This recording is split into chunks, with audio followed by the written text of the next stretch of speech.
What a chance it is for Adam Paxton and Victor Tingsham to pick up their first weekly titles. Adam Paxton, well, it's been the dream debut so far for him. For Victor Tingsham, he'll feel like this is a moment a little while coming. A place in the final up for grabs for one. You can do it. Make that double 18 away for a place in the final.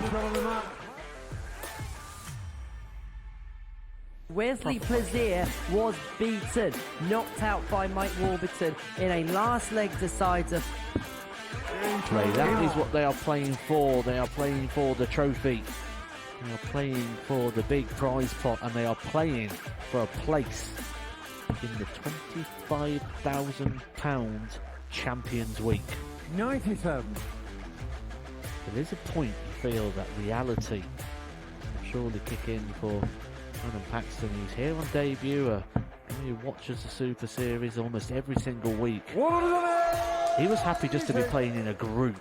This could be the leg that we talk about at the end of the night as being the one that changed the final, because Adam Paxton has just gone cold at the moment.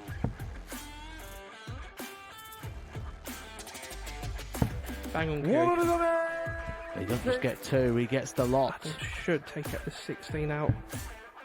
If not, Mike's just behind him. Shot on the big leg. Can Paxton deliver in the biggest moments of his career so far? He can. Double 12. What a moment that is from Adam Paxton. Mike Warburton was looking at 60 to win the match. 14. Paxton, here's your moment. He approaches the hockey with confidence, with time, and delivers. Adam Paxton on debut. The boy, the fanboy, comes to the Super Series and wins.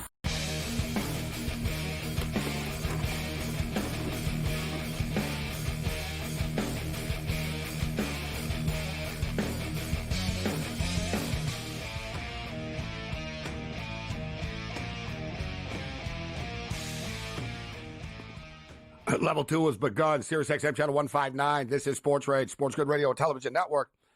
Paul Bovey with us, and we're disagreeing.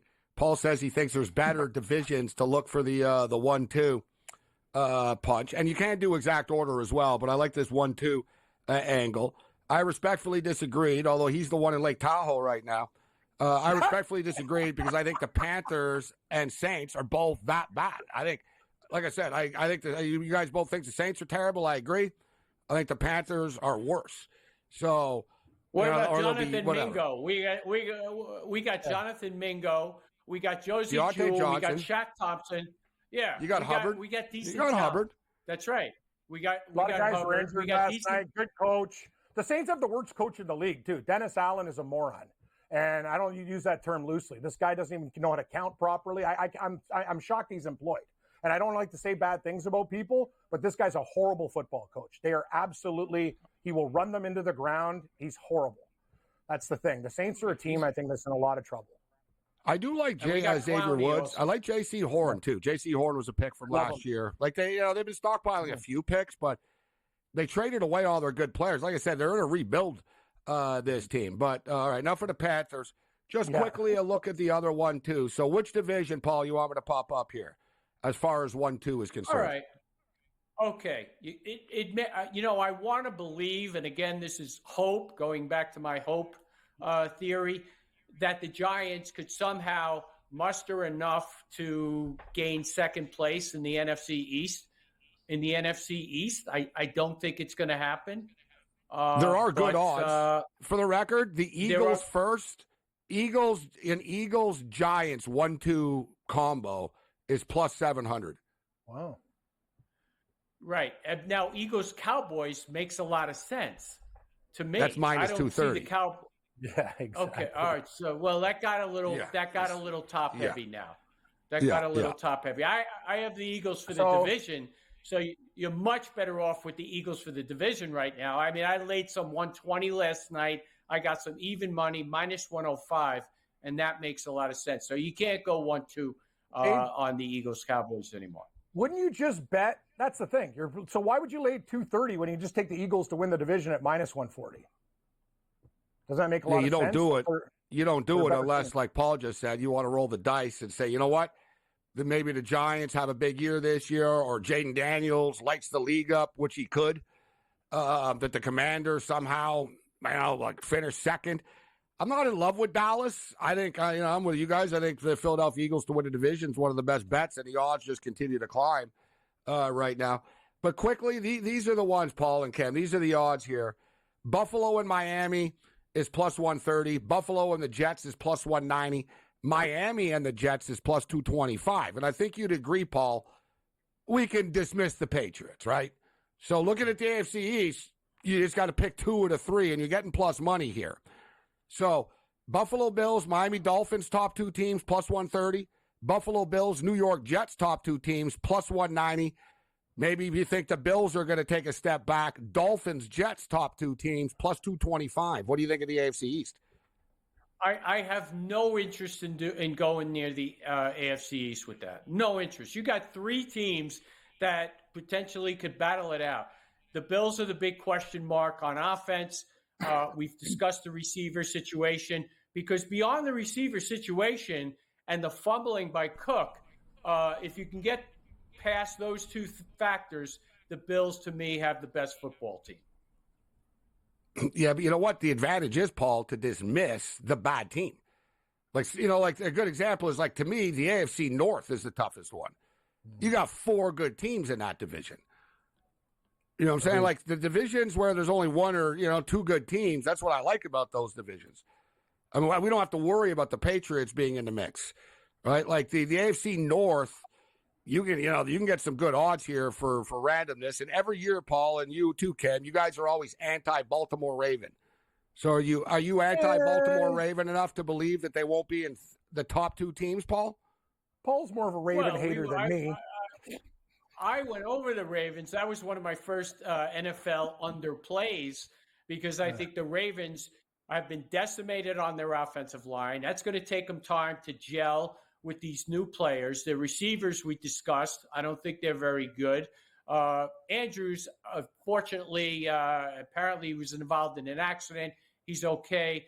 I think the Ravens are going to have a hard time. I just don't see the Ravens winning 12 games. So I'm going under the 11.5. And I really do believe that the Cleveland Browns have a shot to win this division. I mean, their offensive line comes back intact. They got great receivers. They got a quarterback that has pedigree and has had flashes of brilliance in the past. And if he can round back to form somehow, Deshaun Watson, I think they could really compete for this division. I grabbed their win total over 8.5, but that's, again, a tough division. I would eliminate the Steelers. I'm sorry. I don't think the Steelers are competing for this division. No how, no way. I would agree with your assessment I think the Steelers' win total is in play, but I agree with you as far as the division. I don't think, what is Russell Wilson going to find, youth again? They're going to listen. I don't think they're a bad football team. I just sort of think the other teams are better in the division that they are. Except Cleveland, you said earlier, Paul, you don't like hope. Cleveland's the definition of hope. I love hope. They really are. Like they've never made the Super Bowl before, Ken. And I'm not just saying and he didn't bet to win a Super Bowl just to win a division, but Deshaun Watson, you have to have concerns about. He hasn't played good football in 3 years, this guy. No, you're absolutely correct, Morency. But I just think the win total 8.5 is light. They have a great offensive line. They have a great running back. They have great young players on defense that are going to get better. There's a lot to like. Stefanski did a pretty decent job. He, sometimes I disagree with what he does. I just think Cleveland's a very, very good football team. Are they better than the Ravens, Cam? Do you think the Browns are better than the Ravens? I bet them to win the division at close to 5. And they beat the Ravens last year. Just mind you, they beat the Ravens last year. And if I think if Deshaun Watson performs up to his capability or up to his his years going back 3 or 4 years, this is an 11-win team, and they potentially can win the division. I really have a lot of faith in the Cleveland Browns. We are hoping, though, Paul. That is hope with Watson. He's a concern. Dave's right there. He's the only reason I don't love this team to win 11-12. That's the thing. I'm with you. He's just got to play okay. But I don't know, Morency. Yeah. He looked pretty beat down like a while ago. I hope he can shake it off. An all-Ohio 1-2 punch. Cincinnati and Cleveland to be the top two teams in the division in any order, plus 550. Love it. If you think the Bengals are going to be right there and the Browns are going to be there. The AFC South, this one's kind of, this one's intriguing, actually. The Houston Texans and Jags is plus 150. The Houston Texans and the Colts is plus 200. And I don't think the Titans have a chance of winning this division. So, with Mayonnaise Boy and his mayonnaise cologne. Yeah, he's got new. That's right, mayonnaise cologne and new man. What's this guy with mayonnaise? Will Levis, like, yeah, this guy's got an unhealthy obsession with mayonnaise, bro. I agree. You're right, Morency. I like mayonnaise. At too, first, I thought it was funny at Kentucky. Yeah. It was like, all right, he put mayonnaise in his coffee. He's a college kid. Bro, you're the face of a franchise now. Like, you're doing videos where you're rubbing mayonnaise on your body and, like, parodies and, like, dude, like, your teammates are thinking, how about you get me the ball? Like, instead of throwing interceptions, kid. Like, you're not, like, locked in stone as being the quarterback, Paul, this kid. It's not like you're not Josh Allen. Like, you know what I'm saying? Like, you're not, like, you don't have a job here, like, locked in, kid, for the next 7 years. I got like, at some point, like, put the mayonnaise bottle down and let's go. You're so right, Gabe. Like, wait, it is an unhealthy obsession with mayo. Like, this guy's got something weird going on there. But anyway, he's a freak. It's like the Giants with the veto this year. I don't want to see him at pizza parlors every week, Paul. Just play football. You know what I'm saying? It's a slice. We'll wrap up with Paul on the other 15 minutes are done. Mayonnaise alone. Doesn't even make sense.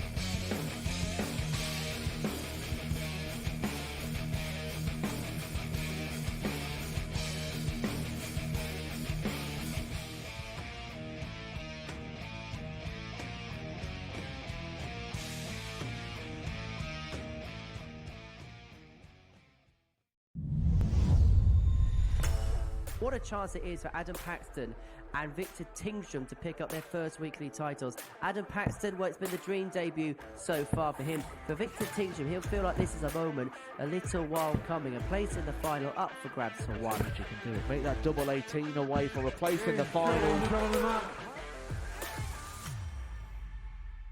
Wesley Plaisir was beaten, knocked out by Mike Warburton in a last leg decider. That is what they are playing for. They are playing for the trophy.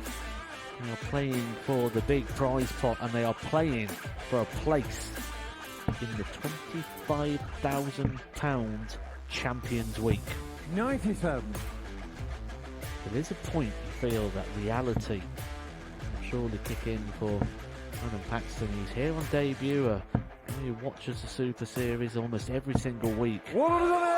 He was happy just to be playing in a group. This could be the leg that we talk about at the end of the night as being the one that changed the final, because Adam Paxton has just gone cold at the moment.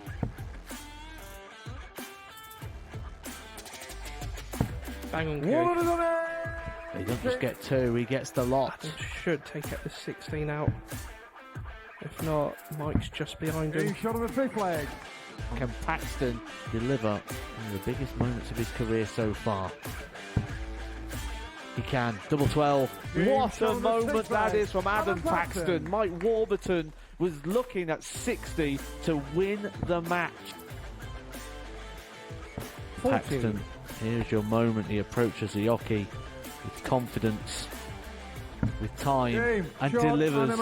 Adam Paxton on debut. The boy, the fanboy, comes to the Super Series and wins.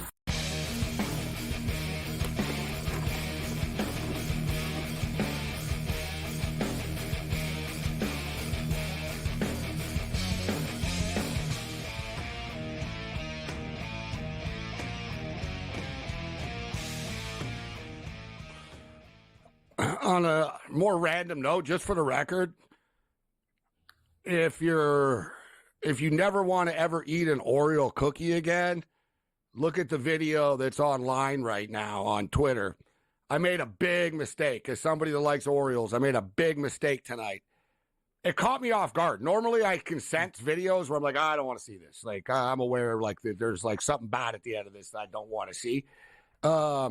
It was a freaking Oreo under a microscope. That's all I'm going to say. Somebody put an Oreo, a scientist put an Oreo under a microscope, and it was very alarming.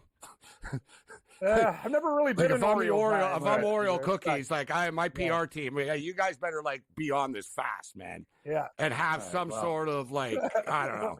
What, new roll healthy out cream? a bunch of hot naked people or something to make people forget. Like, I don't know what you're gonna do. No, I'm dead serious. Like this, I'd be like, this is a serious crisis. But anyways, I gotta see this thing. and I eat all junk food. For me to be like, all right, I'm out. I'm done. I'm done. Good, Morency. There's a lot of things like that. I'm just stating. Yeah, that's true. I was always a Devil Dog guy. So as long as they don't have this on Devil Dogs, I'm good. All right, Paul. Before we get you out of here, we appreciate your time. Just a quick college take. The college football is coming up, man. We're less than 2 weeks away right now, rapidly approaching. A lot of talk. Speaking of totals and stuff like that, and today I was talking. I saw Craig Mish talking about Notre Dame, and their win total is 10.5. And Notre Dame's one of the unique teams, guys, where you can take their under with their win total, and yes, to make the playoffs, because I think that's what's going to happen with them. Their win total is 10.5. Notre Dame. Their schedule is Oreo cupcakes. They open with Texas A&M and they play Florida State and USC. But compared to everyone else, so they have 3 sort of toss-up games. Are they really going to lose every one of them? No, I don't think so. I think they probably win. I think they're going to lose to Texas A&M and then run the table most likely, and then maybe stumble to USC or something like that. But I don't know what your thoughts are, Paul, on the Notre Dame Fighting Irish coming into this year, because their schedule is so soft. It's like, you know what? Don't mess with their win total, but they're going to make the playoffs because they're Notre Dame. They have a big sort of seat at the table. They're going to get in as long as they have 10 wins. And if you look at their schedule, they will. But I don't know if you've taken a look at Notre Dame at all this year, Paul. I didn't. But what I'd like to give out is the other preseason game that I did play, because I really didn't delve into Notre Dame too much. So I'd be commenting from a position of not ignorance, but not at my peak. So I'm just going to say that Sean McVay cares not about the preseason. Last year, they were outscored 109-34. But if you go back 2011 to 2014 and look at Jim Harbaugh, he's outscored the opposition 200-67 over the last 2 weeks of the preseason. And I think the Rams will play the entire game with Dresser win from UT Martin. Stafford hurt himself. Stetson Bennett came in, rescued him last week, although he threw 4 interceptions in a 13-12 win over the Cowboys. And that's basically Sean McVay's quota of wins for 2 years of preseason football. Harbaugh cares. The other guy, McVay, does not. So I would look for Harbaugh and Max Duggan to take this preseason game. You only have to lay a point. So I'll be prepared for Notre Dame next week. But for now, I'll just go with the LA Chargers to get their first win and gear up for the regular season. It's interesting that Max Duggan, the quarterback that you mentioned, and this is the familiarity with Harbaugh to the college football world, in which who did he draft as his wide receiver? McConkey out of Georgia. Mm-hmm. Georgia played Michigan 2 years ago in the playoffs. Who beat Michigan in the playoffs as well? TCU. Max Duggan, the quarterback of TCU, right? So Harbaugh goes to show, Paul, Harbaugh's not above bringing in kids that beat him in college. I actually like that. Like, he's like, I know this kid. I played, he beat me. Competitive kid. Same thing with McConkey. He's like, this kid's a monster, and he knew it, right? And he goes, I want him on this team. That's the one advantage Harbaugh will have to the draft and the free agent stuff for the next year or two. His familiarity with the college game. Remember when Pete Carroll, the one thing he did with Seattle early, they had great drafts. He knew every little nook and cranny, all the guys that they picked up late and stuff like that. Harbaugh, excellent point. He's so close to the college game. He's going to pick up some diamonds in the rough. Couldn't agree more. Excellent point. I'm starting to get cold feet, though. Listen, I was never super in love with them, but I was thinking Chargers over 8.5. I'm not Harbaugh's got a 5-year deal, guys. He knows he's not winning the Super Bowl this year, right? So this is a rebuild, right? It's not. It is a rebuild. It's not. Yeah, you know what I mean, Paul? They want to sell tickets. They don't want to lose. Compete for a wild card, whatever. But, like, in Harbaugh's mind, he's not like, oh, yeah, we're competing with the Chiefs this year for the Super Bowl.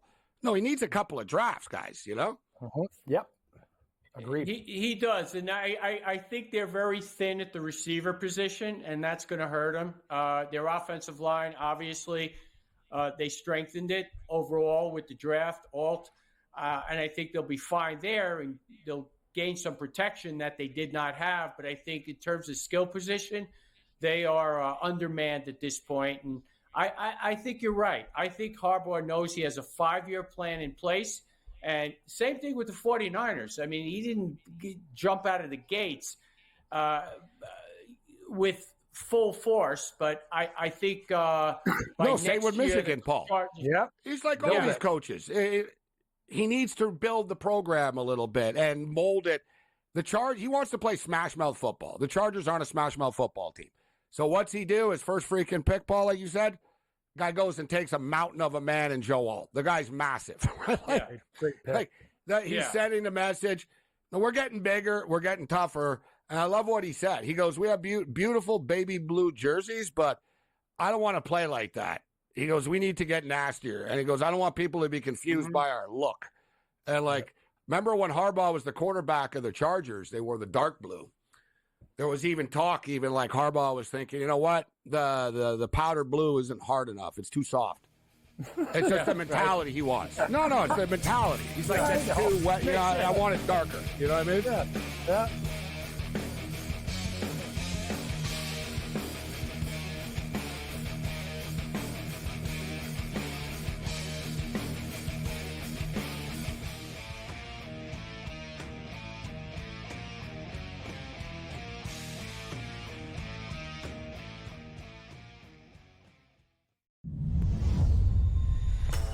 What a chance it is for Adam Paxton and Victor Tingsham to pick up their first weekly titles. Adam Paxton, it's been the dream debut so far for him. For Victor Tingsham, he'll feel like this is a moment, a little while coming, a place in the final up for grabs for one. You can do it. Make that double 18 away for a place in the final. Wesley Plaisir was beaten, knocked out by Mike Warburton in a last leg decider. That is what they are playing for. They are playing for the trophy.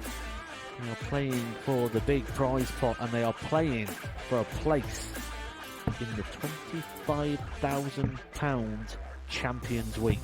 97.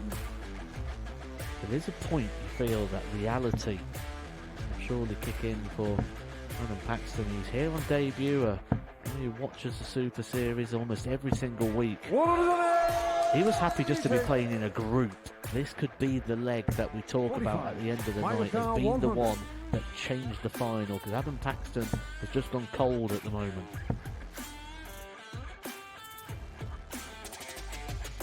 Bang on, He doesn't just get 2, he gets the lot. Adam should take out the 16 out. If not, Mike's just behind him. Shot on the fifth leg. Can Paxton deliver one of the biggest moments of his career so far? He can. Double 12. What a moment that is from Adam Paxton. Mike Warburton was looking at 60 to win the match. 14. Paxton, here's your moment. He approaches the hockey with confidence, with time, and delivers. Adam Paxton on debut. The boy, the fanboy, comes to the Super Series and wins.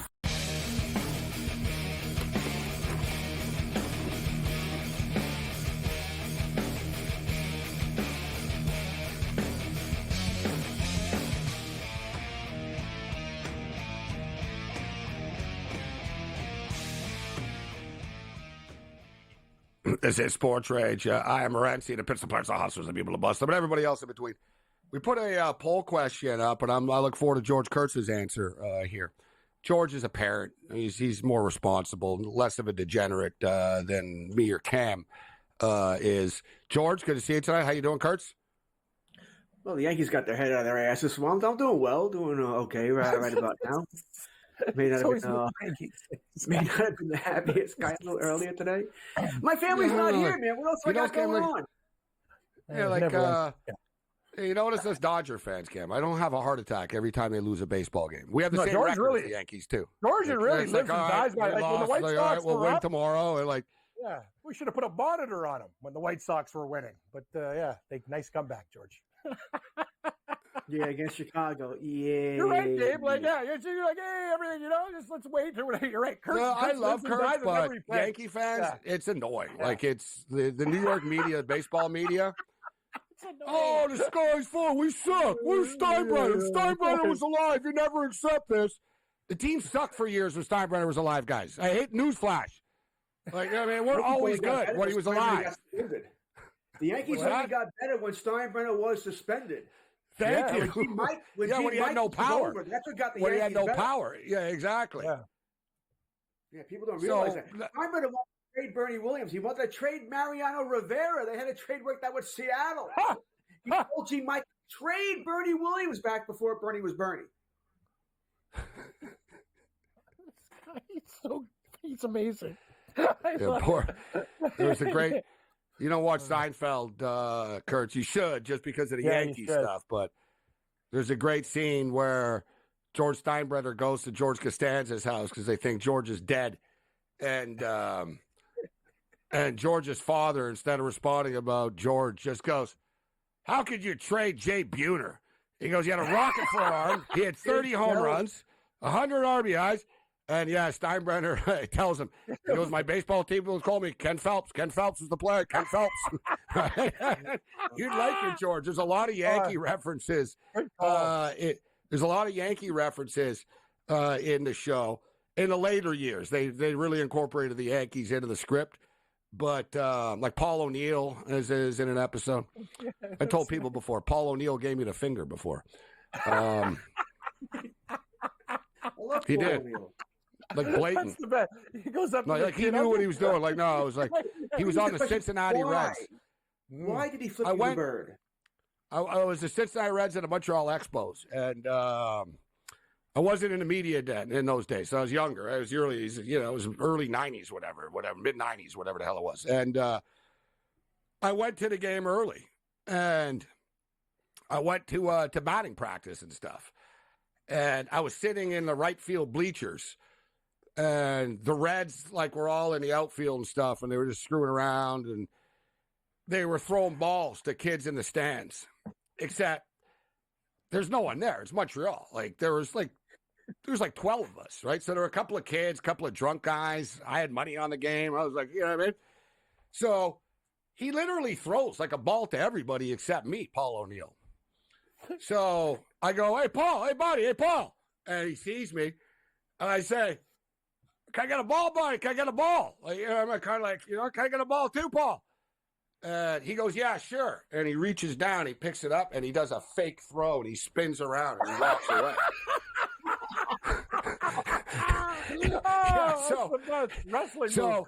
So I said, "Real classy, a-hole." Except, like I said, guys, it's Montreal. There's no one there. So it's basically me and him talking, except I'm higher up. I'm looking down at him. I said, "Real classy, a-hole." And he goes, "What?" He turns around. I said, what do you care, bro? I said, "It's an effing baseball."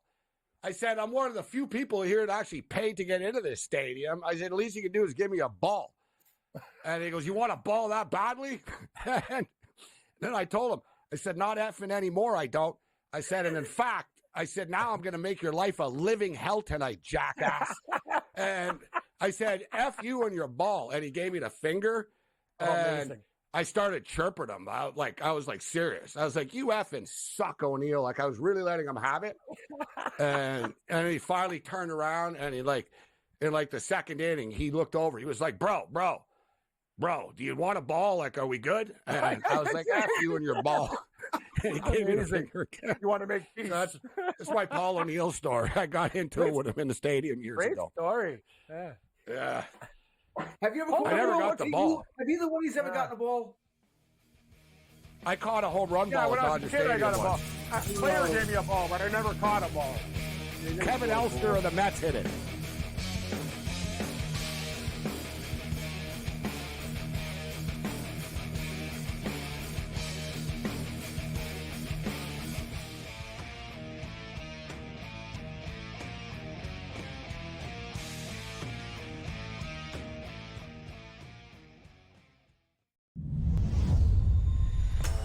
What a chance it is for Adam Paxton and Victor Tingsham to pick up their first weekly titles. Adam Paxton, well, it's been the dream debut so far for him. For Victor Tingsham, he'll feel like this is a moment, a little while coming. A place in the final up for grabs for one. You can do it. Make that double 18 away for a place in the final.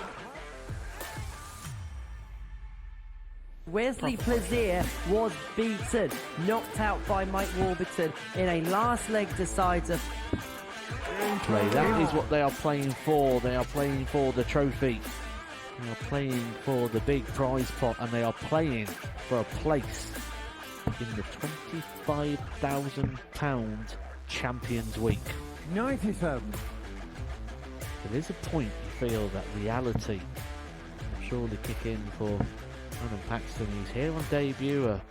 He watches the Super Series almost every single week. He was happy just to be playing in a group. This could be the leg that we talk about at the end of the night as being the one that changed the final, because Adam Paxton has just gone cold at the moment.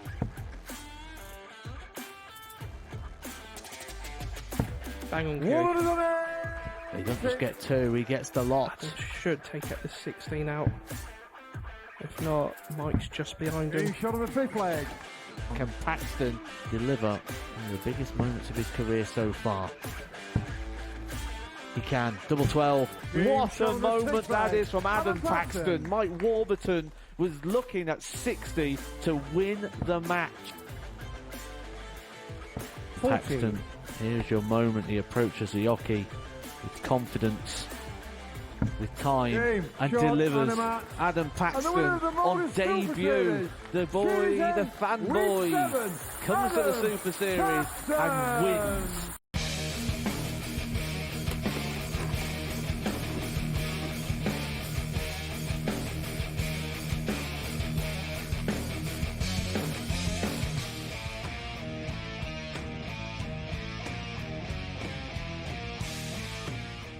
All right, this is Sports Rage.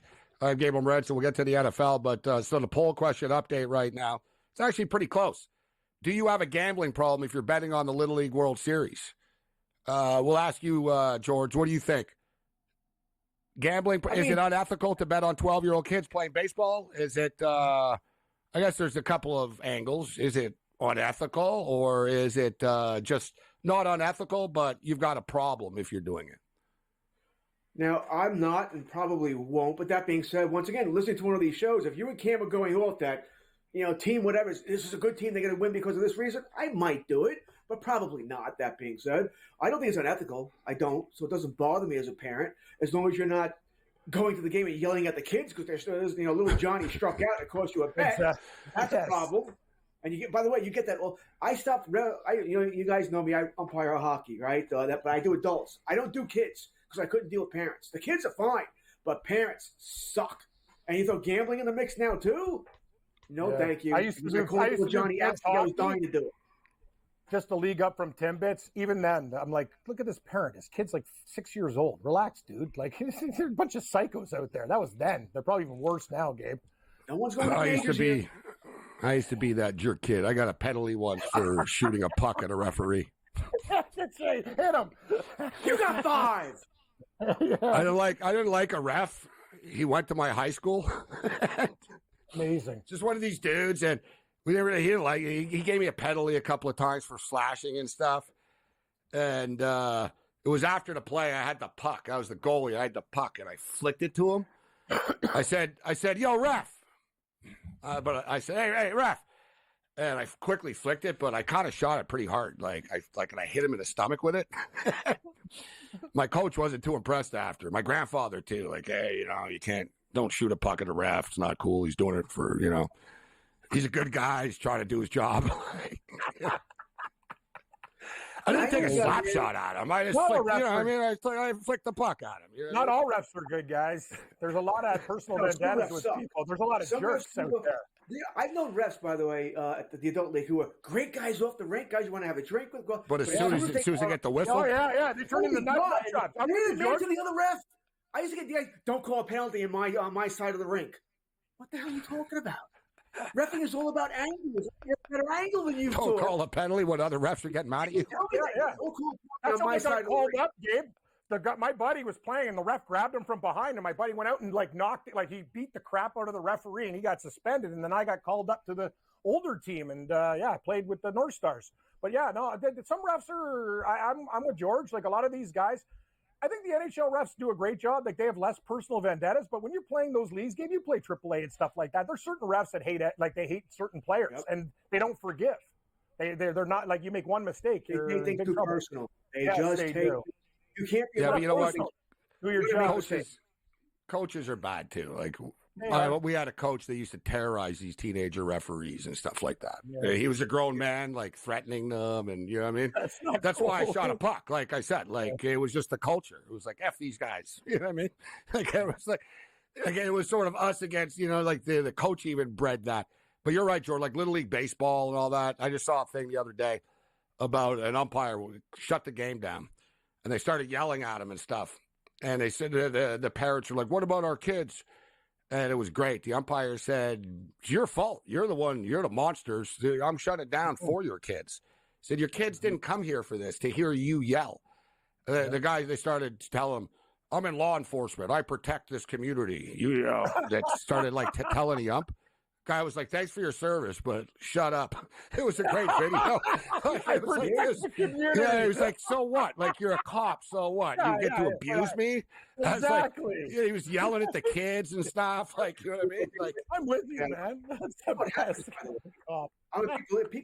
People have miserable jobs. They get yelled at when they had a fight with their wife, whatever. They take it out on the ref. They think it's okay to yell at the ref.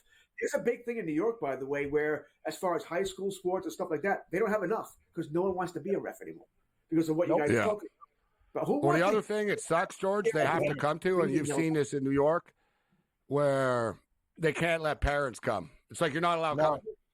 We're going to play the games. We're going to play the games without you, and we won't have problems. The kids aren't like you; they can resolve these issues. Unfortunately, in LA, they have to play high school football games in secret because of shootings and stuff like that. Mm-hmm. There's always high school sports, youth sports, a lot of crazy stuff. Because the gangs will show up if they know where the game is, so it'll sort of be a secret location, no fans allowed, whatever, security, and it's a crazy world we're in now. Yeah. All right, shout out to everybody joining us on SiriusXM Channel 159. I see that we got quite a few people in our chat tonight on the Twitter feed, which is cool. People have had a hard time figuring it out and finding it and stuff, but good to see many of you. Our boy Paco Healy in San Diego sucks about the Mightier 1090, Paco. But hopefully we see you in Vegas in a couple of weeks. We're going to be entering the Circa Survivor, guys. And imagine this, Kurtz. Circa Survivor.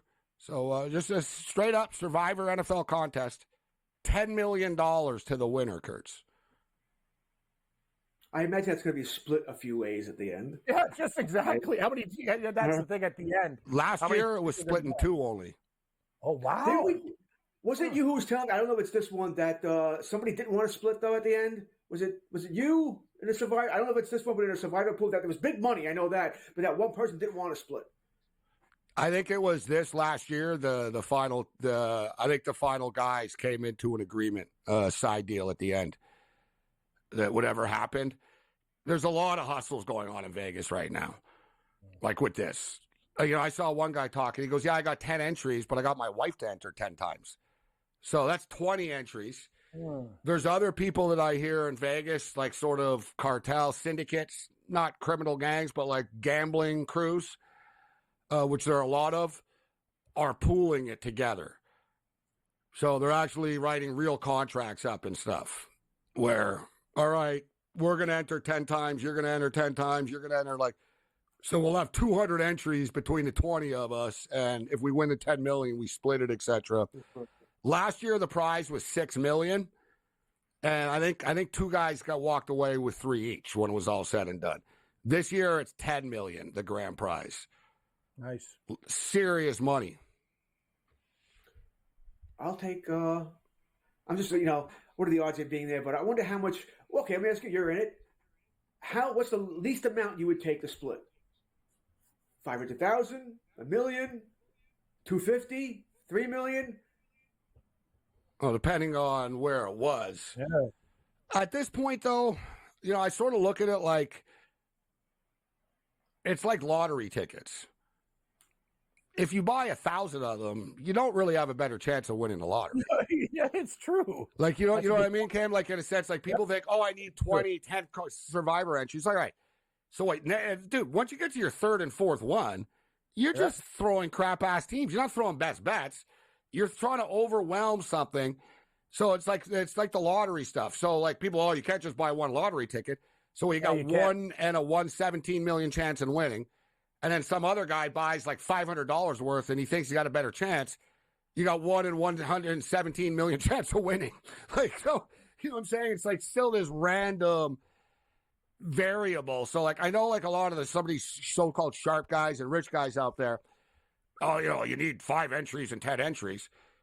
Those are the same guys that'll tell you, Cam, that, you can't bet too many games on Sunday. Yeah, so what, now suddenly you like 10 games this Sunday then? Yeah, exactly. I'll tell you something. And if you don't, then why do you have 10 entries? So what, you're going to enter 10 different teams? Yeah. So then, Cam, you're not really sharp. You're doing the Gene Simmons trick at the Kentucky Derby. I never lose. I bet on all 20 horses. Exactly. I bet on 20 horses. That's what Gene Simmons said at the Derby. Dude. He goes, I got the winner. And he had in his hand a ticket, and they were like, But then he admitted, he goes, I can't lose. I bet on every horse. He had every ticket. This guy's card game did 50 squares, won nothing, and in the Super Bowl squares, the guy who did won it all. He won the 10 grand. See, that's what I'm saying, Cam. Yeah, exactly. You guys all take $500 worth. Yeah. You get a football game with a 5 in it, or like bad numbers, you're not going to win.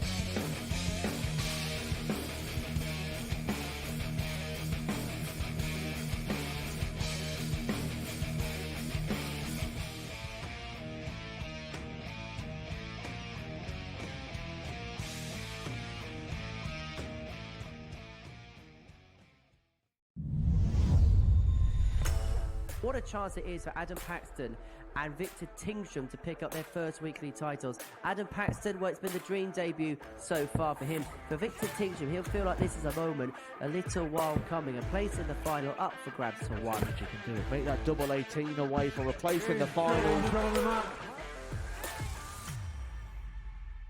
Wesley Plaisir was beaten, knocked out by Mike Warburton in a last leg decider.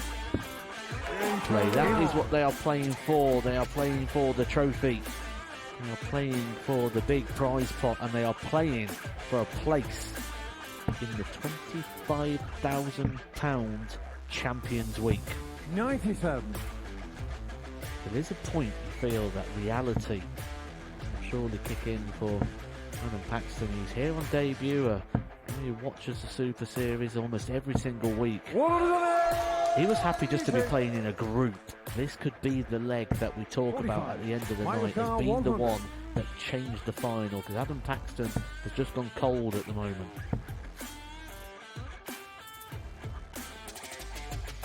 Bang on, He doesn't just get 2, he gets the lot. That should take it to 16 out. If not, Mike's just behind him. Shot of the 5th leg. Can Paxton deliver one of the biggest moments of his career so far? He can. Double 12. What a moment that is from Adam Paxton. Mike Warburton was looking at 60 to win the match.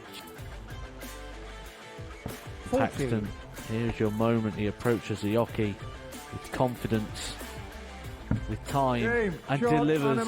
Adam Paxton on debut. The boy, the fanboy, comes to the Super Series and wins.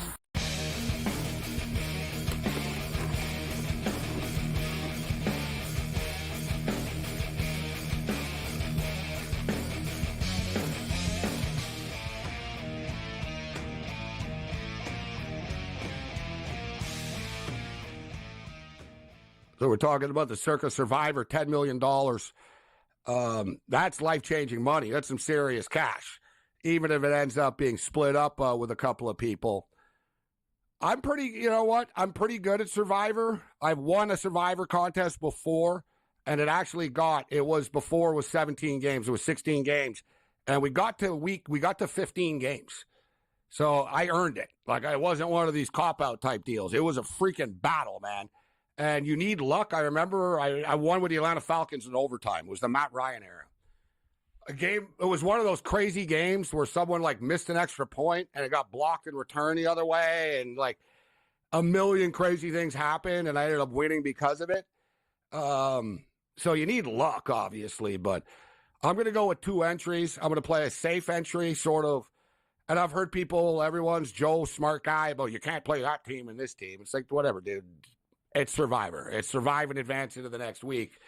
But I've got a couple of strategies up my sleeve, actually, that I'm ready to unleash for this thing on my second team. So I'm going to enter two Survivors. They're $1,000 a pop, so you can't get too crazy here. 2 Survivors, and I'm going to enter the Superbook Super Contest as well, where it's just the traditional 5 games you pick a week. That's another $1,000, so $3,000 in contest fees. It's a little pricey. Like when you start that week 1, you're like, man, could be betting games with this. It's like, you know what I mean? But once you're in, like, you're not going to win the $10 million if you're not in it. It's point blank. Like, that's as simple as that. And it's, I got a better chance of winning this than I do a straight out lottery. Like I talk about, the chance of winning a lottery is like 1 in 17 million. Your chance is 1 in 8,000, right? There's going to be 8,000 people or 10,000 people, whatever the hell it is when it's all said and done. 2-run home run for the Jays. 9-1 now. Guerrero? Ooh. So this guy is just lighting it up. Both ahead of me. And then the 5-game contest at Circa, there's like $6 million at stake. Like Circa is like really, that building there's a lot of money on the line in those contests coming up. Like I said, I've been doing these contests for a long time. There's a special feeling in the air this year about it. We've never had a $10 million prize before. It used to be a big deal. Oh, my God, it's $400,000, the Superbook contest. Now it's like $10 million, $6 million. And the Superbook one is good now because nobody really wants to enter it because their eyeballs light up at the Circa monies. They see the Circa payouts, and they're like, oh, my God, that's life-changing money. And then they see the Superbook contest, and they're like, oh, if I win, I only win $600,000. So, if I'm going to take the chance, I'm going to take the chance for the big money. It's like, yeah, but there's only like 1,200 people in the other contest, and there's like 8,000 people in the other one. Yes, and how hard it is with the consortiums, and you talk about it and all the other stuff. You're very smart to go in the super contest game. It's actually way better. Let everyone chase the other one. Good luck with that. There's going to be 1 million people in it. It's just going to get harder and harder. It's very smart to go in the Superbook. Now, even our team, right? Remember, we went 14 out of 15. We got sawed off a check first 3 weeks of the season. Those were good. Are you retiring if you win? If you win $10 million, are you retiring in January? This guy's never going to retire. He wants to do radio forever. No, I won't retire, Kurtz. I won't retire, but you'll pick your spots. I'll be calling my own shots. Yeah. You're doing this. No, I'm not. Hey, Gabe, we need you to do this. No. Yes, no. I'll see you. I'm going to Vegas.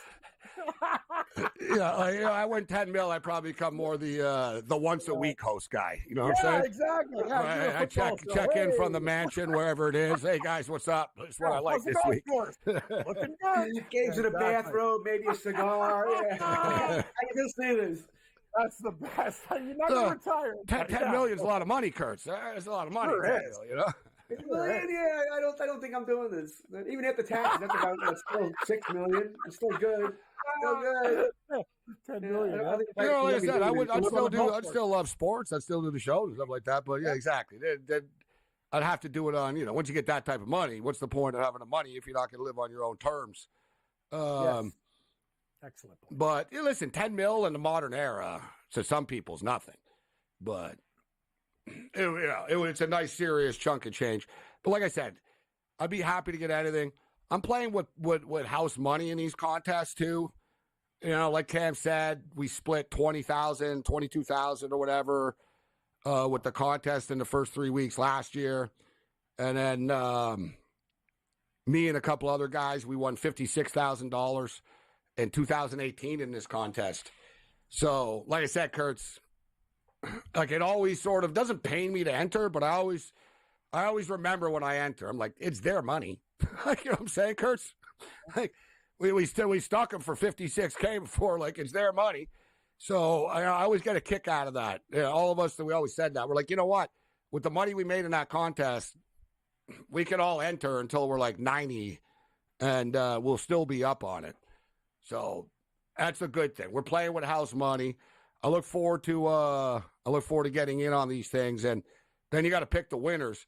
And for the 5-game-a-week contest, it's really hard, like, to win money. You've gotta be like 62, 65% type thing to be competing, and to win, you've got to kind of be close to 70% on the season now, which is next to impossible. Very, very difficult.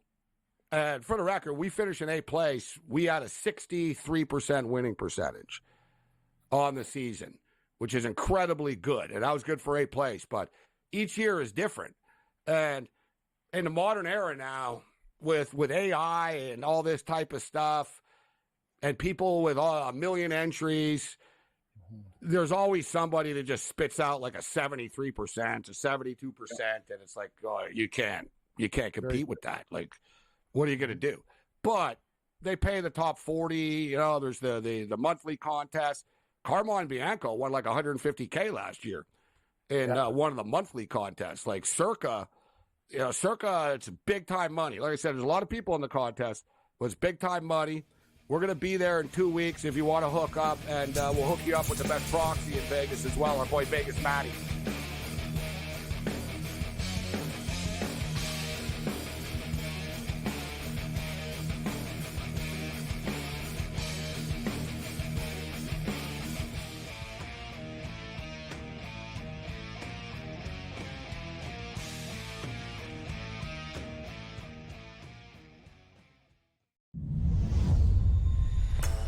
What a chance it is for Adam Paxton and Victor Tingsham to pick up their first weekly titles. Adam Paxton, well, it's been the dream debut so far for him. For Victor Tingsham, he'll feel like this is a moment a little while coming. A place in the final up for grabs for one. You can do it. Make that double 18 away for a place in the final.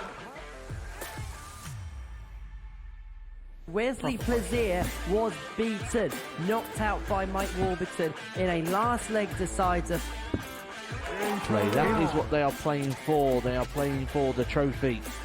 They are playing for the big prize pot, and they are playing for a place in the £25,000 Champions Week. 97.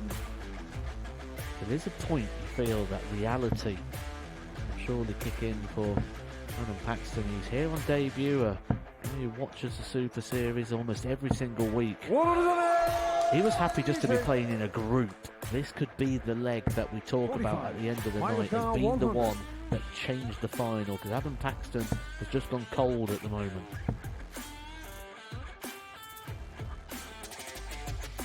Bang on cue. He doesn't just get 2, he gets the lot. Adam should take it the 16 out. If not, Mike's just behind him. Shot on the 5th leg. Can Paxton deliver one of the biggest moments of his career so far? He can. Double 12. What a moment that is from Adam Paxton. Mike Warburton was looking at 60 to win the match.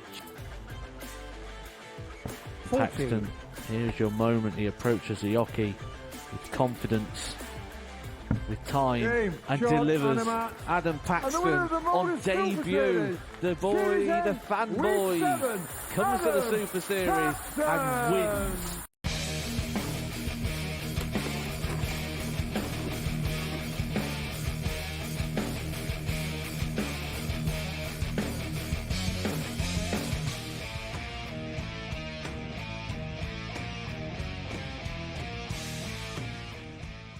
This is SportsRage. I'm Morency. George Kurtz, Cam Stewart in the house. Babana will join us at level 3. Let me ask you, Kurtz, we were talking earlier about the Matthew Judon trade to the Atlanta Falcons and talking about this division. And I don't know why Paul Bovey and Cam Stewart both think that Carolina are going to be good this year. I think the New Orleans Saints are going to be bad this year as well. And the Tampa Bay Buccaneers will be okay. They'll be good, average, but they have a tough-ass schedule.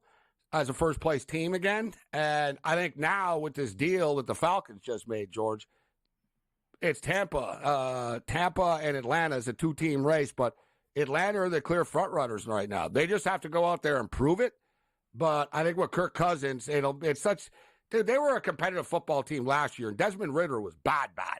Like, he cost them every time he threw the football. It was like, hold your breath. He was a turnover machine.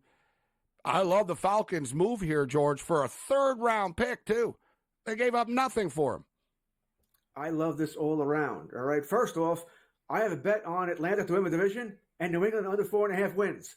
New England's tanking. And I'm not complaining about the trade, by the way. I think the trade is actually good for New England. It's a 32-year-old defensive player who's not going to re-sign with you.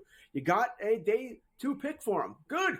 And let's face it, you'll take that. I think Atlanta's going to be a good team, but it's a top 90 pick, so you'll take that. Atlanta needed somebody who can rush the quarterback or somebody else who can rush the quarterback, and that's what you get here. And you got a guy who theoretically is going to have some incentive there. I think they will rework the contract. Hopefully this is not another Hassan Reddick situation because there was no new contract before the deal, but both sides must have assurances they'll work it out here. But, yes, I like this for both sides here. And I think New England's doing the right thing. And as you and I discussed before the show, I don't think this is the last trade New England's going to make. I think anything that's not going to be there in 2 years to help them win is going to be moved. No, they want to stockpile picks and build around May moving forward. They know they're a couple of years away, that this is a project. And they're definitely in the mix right now to be the worst team in the National Football League. But, George, I found a prop up 1-2 in the divisions of the NFL. Not in exact order, just who are the top 2 teams in the division. And to me, Atlanta, Tampa is one of the clearest ones. Paul and Cam disagreed. What do you think about that? Who else? So I'm saying really it's a two-team division. It's not Carolina. I don't care. You think Carolina might get around 6? Fine. They're not getting 9 to go 1-2. And New Orleans, I don't have much faith in either. All right. No, I think that's one of the clearest 1-2s. Right. No, I think that Tampa Bay's won what they won the division 3 straight years. Everybody and their mother loves Atlanta. Sure, we could get unlucky. Cousins could get hurt. Mayfield could get hurt and they fall out of it. But we can say that about any divisions 1-2. No, I like that a lot here. I'm surprised that New Orleans is only 70 cents behind Tampa Bay. I would think that'd be actually worse. Or Tampa Bay should be better. One of the two here. I don't think New Orleans is all that close to Tampa Bay. From a division standpoint, this is an interesting span. Over a 4-week span starting in week 7, the Buccaneers play against the Ravens, the Chiefs, and the 49ers. Good luck. It's a tough little run there in week 7. You look at the Atlanta Falcons schedule. The Falcons closed the season with 8 straight games against teams that didn't make the playoffs last year. It lines up well. The Falcons season starts off viciously. Look at the schedule here. Versus the Pittsburgh Steelers, at the Philadelphia Eagles, versus the Kansas City Chiefs. All right, let's talk about those 3 games. I'll throw it to you first, Kurtz, and then Cam. What do you think there, Kurtz? First 3 games versus Pittsburgh, at Philly, versus KC. What do Atlanta get out of that? All right, you're at home for 2 out of 3. All right, I'm going to give you the Pittsburgh win here. All right, you're at home there. Game 2 is at Philadelphia, which will be their home opener. I don't know if the game in Brazil is technically their home opener or Green Bay's offhand. But that'll be a toss-up game, Atlanta there, though. Cousins and company, that'll be a good game. It'll be extra rest also for Philadelphia. I'm going Philadelphia. So I think the Eagles will be coming off a loss, personally. I kind of like Green Bay in that game. But anyway, sorry. It's going to be a good game. It's going to be a good – looking forward to it. Looking forward to both opening games here on the Thursday. Okay, so – I'm going to say 1 and 2. All right, 1 and 2. But my point was, and we'll hit this on the other side, after that, guys, let's look at what it lines up. It's just like they're going to be able to go on a run here. And they're really going to be able to rack up some wins when you look at the Falcons' schedule. Tough start. Steelers at Falcons, Falcons at Eagles, Chiefs at Falcons. Then it's Saints at Falcons, Bucks at Falcons, Falcons, Panthers, Seahawks at Falcons, Falcons, Bucks,